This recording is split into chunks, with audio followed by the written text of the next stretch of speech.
এবার আর সীমান্তের বাইরে নয়, নিজ দেশের সীমান্তের ভেতরে বিমান হামলা চালিয়েছে ভারতীয় বিমান বাহিনী। এই ঘটনাটি শুধু নিরাপত্তা বিশ্লেষকদের নয়, সাধারণ নাগরিকদের মধ্যেও ব্যাপক উদ্বেগের সৃষ্টি করেছে। প্রশ্ন উঠছে, এটি কি কোনো গোয়েন্দা বিভ্রান্তি, নাকি এর পেছনে রয়েছে আরও গভীর কোনো কৌশলগত উদ্দেশ্য?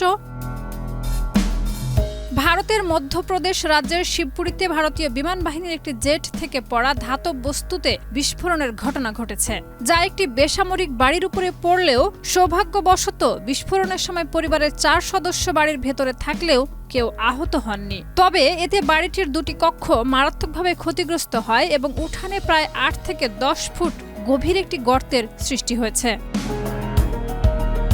ঘটনার পর আইএএফ একটি বিবৃতিতে জানিয়েছে, বিমান থেকে একটি অবিস্ফোরক বায়বীয় স্টোর অসাবধানতাবশত পড়ে যায়। পুলিশ ও প্রশাসনের কর্মকর্তারা ঘটনাস্থল পরিদর্শন করেছেন। তারা দুঃখ প্রকাশ করে জানান, এ ঘটনার তদন্ত শুরু হয়েছে। পুলিশ ও প্রশাসন এলাকাটি ঘিরে রেখেছে।